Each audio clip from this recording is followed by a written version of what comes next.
So hello everyone, আজকে থেকে আমরা এডিআরই গ্রেড 3 এবং গ্রেড 4 এর জন্য logical reasoning and mental ability এই টপিকটার উপর কিছু এমসিকিউ সলভ করব।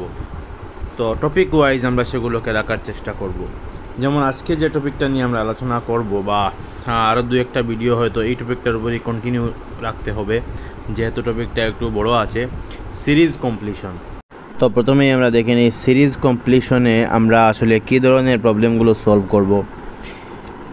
আমাদের কী ধরনের প্রবলেম সলভ করতে হয় সিরিজ কমপ্লিশন এই টাইপের প্রশ্নগুলোতে। Reasoning series completion involves identifying patterns or logical sequence. প্রথমে আমাদের আইডেন্টিফাই করতে হবে, বিভিন্ন প্যাটার্ন দেওয়া থাকবে বা লজিক্যাল সিকোয়েন্স দেওয়া থাকবে, সেগুলো আইডেন্টিফাই করতে হবে। কিসের লজিক্যাল সিকোয়েন্স থাকবে সেটা সিরিজ অফ নাম্বারস হতে পারে, লেটার্স মানে অ্যালফাবেট হতে পারে, অথবা ফিগার্সও হতে পারে। তো সেগুলো সিকোয়েন্সিয়ালি কমা দিয়ে লেখা থাকবে। তো আমাদের দেখে আগে আইডেন্টিফাই করতে লাগবে যে এখানে কোন লজিক্যালি জিনিসগুলো সাজানো আছে। The goal is to find the next element. তো 3-4টা লিখে তারপর নেক্সটটা কোয়েশ্চন মার্ক বা ড্যাশ এরকম দিয়ে দেওয়া থাকবে। তো সেটা আমাদের খুঁজে বের করতে লাগবে। যেমন কীরকম সিরিজ কমপ্লিশনের কোয়েশ্চনগুলো থাকে আমরা জাস্ট একটা এক্সাম্পল দেখি, তারপরে আবার আমরা থিওরিতে ঘুরে আসছি। যেমন এখানে ওয়ার্কআউট কোয়েশ্চনস কিছু দেওয়া আছে। আমরা যদি প্রথম কোয়েশ্চনটা দেখি, কীরকম লেখা আছে 2,1, 1/2, 1/4, অর্থাৎ হাফ 1/4 এরকম আছে। তারপর what number should come next, তো সেটা আমাদের খুঁজে বের করতে লাগবে। তো এরকম কোয়েশ্চনগুলো আছে বা সেগুলো লেটার দিয়েও আসতে পারে। যেমন এখানে এই সিকোয়েন্সটা JAF, JEF, JIF, JOF, 5 নম্বরটা কী হবে। তো এরকম কোয়েশ্চনগুলো হয়। এবার আমরা আবার থিওরিতে চলে যাই। তো সিরিজ কমপ্লিশনের টাইপস অফ সিরিজ প্রথমে আমরা দেখি কী কী টাইপসের সিরিজ থাকে। অলরেডি আমরা ওয়ার্কআউট কোয়েশ্চনস 2টা দেখেছি। এরিথমেটিক সিরিজ হতে পারে, অর্থাৎ এরিথমেটিক সিরিজ হচ্ছে যেখানে নাম্বারসগুলো প্লাস প্লাস করে বা মাইনাস মাইনাস করে হতে পারে, অর্থাৎ একটা নাম্বার থেকে নেক্সট নাম্বারটা এডিশন বা সাবট্রাকশন করে পাওয়া যায়। Each term is generated by adding or subtracting a constant value. Geometric series হতে পারে, অর্থাৎ একটা নাম্বার দেওয়ার পর নেক্সট নাম্বারটা কোনো একটা ফিক্সড ভ্যালু ডিভাইড করে বা মাল্টিপ্লাই করে, পূরণ করে বা ভাগ করে আসতে পারে। ফিবোনাকি সিরিজ, এই ফিবোনাকি সিরিজটা কি আমরা একটু ডিটেলসে পরে আলোচনা করব যখন আমরা কোয়েশ্চনগুলো সলভ করব। তারপর হতে পারে অ্যালফাবেট সিরিজ, অর্থাৎ সিকোয়েন্সিয়ালি অ্যালফাবেটগুলো দেওয়া থাকতে পারে। তো অ্যালফাবেটগুলো চিহ্নিত করে আমাদের নেক্সট এলিমেন্টগুলো খুঁজে বের করতে লাগবে। স্কিপিং সিরিজ, সেখানে লেটার্সগুলো স্কিপ করে, অর্থাৎ একটা লেটার লিখে তারপর 3টা লেটার স্কিপ করে নেক্সটটা লেখা হতে পারে। নেক্সটটার পর আবার 4টা লেটার স্কিপ করে তার নেক্সটটা লেখা হতে পারে। সেটার পর আবার 5টা লেটার স্কিপ করে তার নেক্সটটা লেখা হতে পারে। তো এরকম আমাদের সিকোয়েন্সটাকে আইডেন্টিফাই করা। আর মিক্সড সিরিজ হতে পারে। এই মিক্সড সিরিজের কোয়েশ্চনগুলো একটু থিঙ্কিং করতে হয় করার জন্য, কারণ সেখানে নাম্বারস অ্যালফাবেট সব মিলিয়ে মিশিয়ে দিয়ে দিতে পারে। তো এরকম সিরিজ কমপ্লিশনের কোয়েশ্চনগুলো আসে। আমরা এবারে সরাসরি কোয়েশ্চনগুলো কীভাবে সলভ করব সেখানে সরাসরি চলে যাব। প্রথমে আমরা এই কোয়েশ্চনটা দেখি, এটা এখানে সলভ করে দেওয়া আছে। তো সেখানে আমরা সরাসরি দেখি কীভাবে আছে। 3,6, 11, 18, 27, তারপরে কোয়েশ্চন মার্ক, তারপরে 51 এখানে লিখে দেওয়া আছে। যেহেতু আমরা এটা সলভ করছি আমরা শেখার জন্য, তো এটা অলরেডি সমাধান করে দেওয়া যোগ সিরিজের উপর ভিত্তি করে। মানে যেমন এখানে 3-র পরে 6 আছে, তো সেটা বোঝা যাচ্ছে 3-র সঙ্গে আরও 3 অ্যাড করে 6 পাওয়া যায়। কিন্তু 6 পরে আছে 11, তাহলে 6-এর সঙ্গে 3 অ্যাড না করে এবারে 5 অ্যাড করা হয়েছে, তারপর পাওয়া হয়েছে 11। 11-এর সঙ্গে আবার তাহলে কী অ্যাড করব? অবভিয়াসলি প্রথমে আমরা 3 যোগ করেছি, তারপর 5 যোগ করেছি, এবার 11-এর সঙ্গে 7 যোগ করব।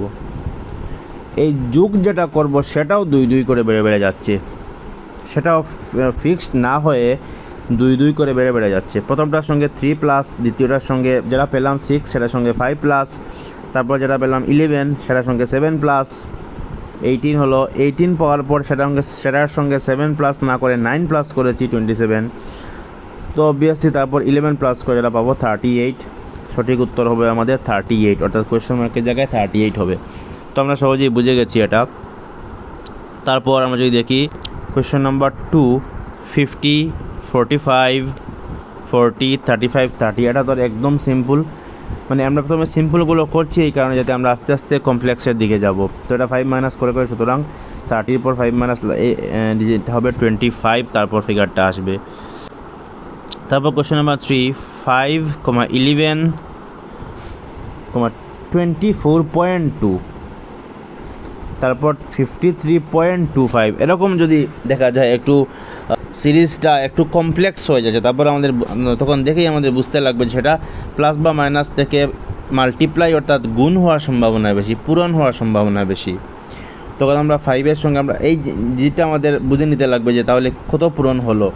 5 থেকে 11 পেতে গেলে 2 থেকে সামান্য বেশি কিছু এটা পূরণ হয়েছে নিশ্চয়, কারণ 5 2 আর হয় 10, 5 দুগুণা 10, তাহলে 10 থেকে বেশি হয়েছে মানে 2 না হয়ে 2 থেকে বেশি হবে। সেটা আমরা কীভাবে পাবো? আমরা যদি 11কে 5 দিয়ে ডিভাইড করি, বড়োটাকে মানে 2 নম্বরটাকে 1 নম্বরটা দিয়ে ডিভাইড করি, তাহলে আমরা পাবো 5 2 আর 10, তাহলে 5 দুগুণা 10 হলো 1।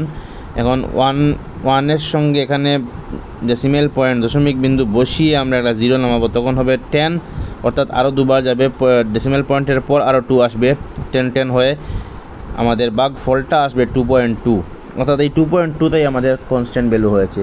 তো 5-এর সঙ্গে 2.2 11, 11-এর সঙ্গে 2.2 24.2, 24.2-এর সঙ্গে 2.2 মাল্টিপ্লাই 53.24, এরকম বেড়ে গেছে। তো এটা আমরা একটা মাল্টিপ্লাই সিরিজের উপর করলাম। কোশ্চেন নাম্বার 4 এখানে দিয়েছে 4096 1024 2556 16। তো এটা দেখে আমরা কি বুঝছি? এটা দেখে আমরা একটা জিনিস সরাসরি বুঝছি যে কমে যাচ্ছে অবভিয়াসলি, কিন্তু কমাটা এরকম না যে একটা ফিক্সড ভ্যালু হয়ে কমছে, তাহলে সেটা মাইনাস না হয়ে ডিভাইড হওয়ার পসিবিলিটিটা বেশি। তো আমরা সেখানে আমরা ডিভাইড করে দেখে নিতে পারবো যে 4096 থেকে কত দিয়ে ডিভাইড করলে 1024 আছে, 4 দিয়ে ডিভাইড করলে, তো সম্পূর্ণ সিরিজটাই 4 দিয়ে ডিভাইড হয়ে গেছে। কোশ্চেন নাম্বার 5 একবার দেখে নেই আমরা এখানে কিভাবে দেওয়া আছে। 49, 121, 169, তো এই নাম্বারগুলো আসলে স্কোয়ার সিরিজ অর্থাৎ বর্গ সংখ্যা। যেমন 49 7 স্কোয়ার হচ্ছে 49, 7 × 7 করলে 49 আসে। তারপরে 121 সেটা হয় 11-এর স্কোয়ার করলে। আমরা 7 8 এই অঙ্কগুলো করি, বর্গ সংখ্যাগুলো বের করি, স্কোয়ার নাম্বার 11-এর স্কোয়ার করলে আসে 121। তাহলে 7-এর পর যেহেতু 11 করলাম, তারপরে কত করতে হবে? তারপরে যেহেতু 169 দিয়েছে মানে সেটা হচ্ছে 13-এর স্কোয়ার। এখানে একটা জিনিস খেয়াল রাখতে হবে, 7-এর পর 4 বেড়েছে, 11-এর পর 2 বেড়েছে, তাহলে আবার 4 বাড়বে 17-এর করবো এবং আবার 2 বাড়বে 19-এর হবে।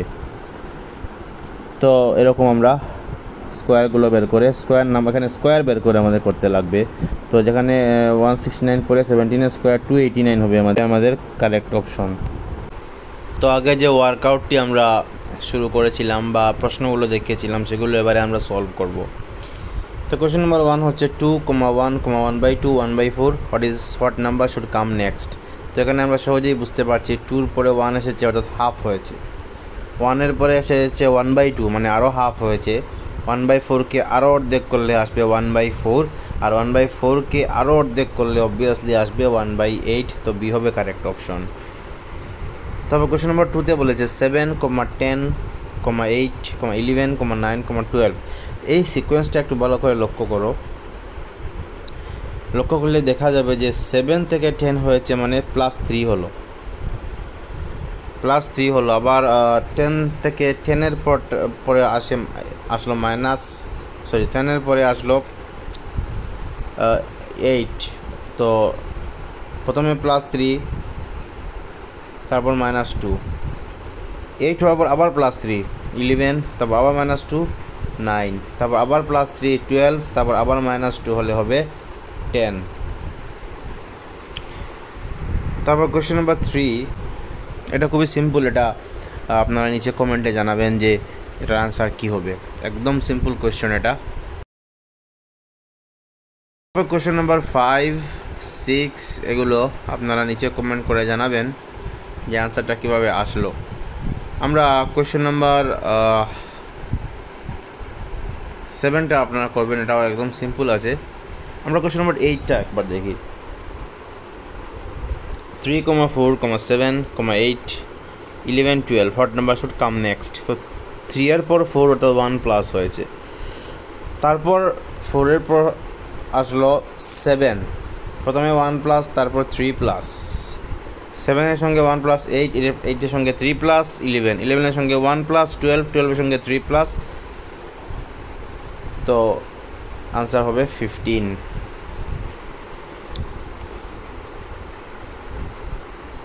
তারপর কোয়েশ্চেন নাম্বার 8টাও আপনারা নিজে করতে পারবেন, কোয়েশ্চেন নাম্বার 8টা আপনারা ট্রাই করবেন, সরি 9টা।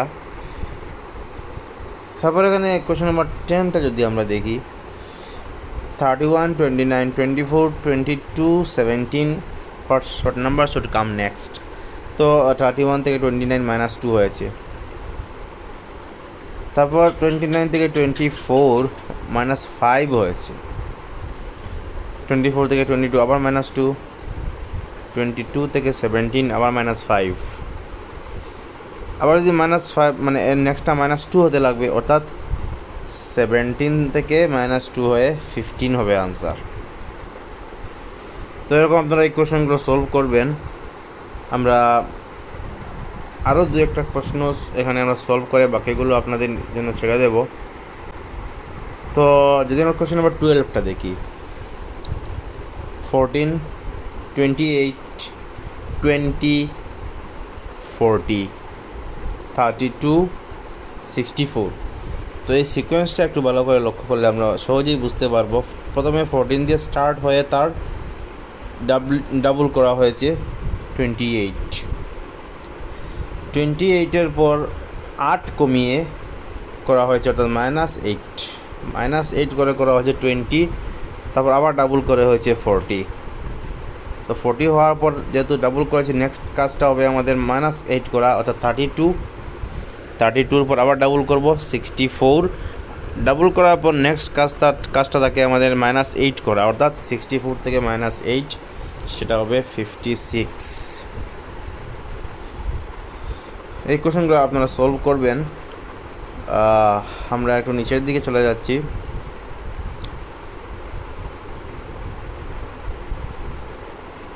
কোশ্চেন নাম্বার 19 পর্যন্ত আপনারা সলভ করতে পারবেন। তারপরে কোশ্চেন নাম্বার 19টা দেখি, 8, তারপর হলো 6, তারপর হলো 9, তারপর 23, তারপর 87 what number should come next. তো এই সিকোয়েন্সটা ভালো করে না দেখলে লজিকটা বোঝা একটু কষ্ট হয়ে যায়। 8 থেকে 6, তারপর 6 থেকে 9, 9 থেকে 23, 20 থেকে 87, বোঝাই যাচ্ছে মানে এখানে সিম্পল কোনো লজিক হবে না, একটু কমপ্লেক্স টাইপের হবে। তো আমরা যদি এরকম দেখি যে 8 থেকে 6 হলো -2, তারপর 6 থেকে 9 এরকম সরাসরি মাইনাস না হয়ে কিছু একটা হয়েছে নিশ্চয়। তো আমরা এরকম করতে পারি এই সিকোয়েন্সটাকে, 6-এর ডাবল হচ্ছে 12 থেকে -3 করলে আসে 9, তো 8 থেকে সরাসরি -2 করলে 6-এর ডাবল থেকে -3 9, তারপর 9 থেকে যখন 23 এসেছে সেটাকে আমরা ডাবল না করে ট্রিপল করব। তখন ট্রিপল করলে 9 3s আর 27 থেকে 3 মাইনাস করে 23, অর্থাৎ সিকোয়েন্সটা হবে এরকম 8 × 1 - 2, অর্থাৎ 8 থেকে 6 হয়েছিল অর্থাৎ 8 × 1 - 2 অর্থাৎ 8 - 6, 8 - 2 6, তারপর 6-এর ডাবল করে -3 অর্থাৎ 12 - 3 9, তারপর ওটা 9-এর ডাবল না করে আমরা ট্রিপল করেছি, ট্রিপল করে মাইনাস করেছি 4 হয়েছে 23, তারপরের লাইনে আমরা 23-এর 4 টাইমস করেছি, 1 2 3 4 মানে মাল্টিপ্লিকেশনটা এরকম বেড়ে যাচ্ছে 1 2 3 4, মাইনাসটাও এরকম বেড়ে যাচ্ছে 2 3 4 5। তো 23-এর 4 টাইমস করে -5 করেছি, এসেছে 87, আর 87-এর তারপর 5 টাইমস করবো অবভিয়াসলি -6 করে আসবে 429। তো আমরা নাম্বার সিরিজের এই কয়েকটা কোশ্চেন সলভ করলাম। আপনাদেরকে বাকি কোশ্চেনগুলো এখানে দেখিয়ে দিলে আপনারা সহজেই বাকি আনসারগুলো বের করতে পারবেন। আপনারা করে নেবেন এখানে 20, 21, 22, 23, 24, 25 পর্যন্ত এবং অবশ্যই কমেন্টে আনসারগুলো জানাবেন।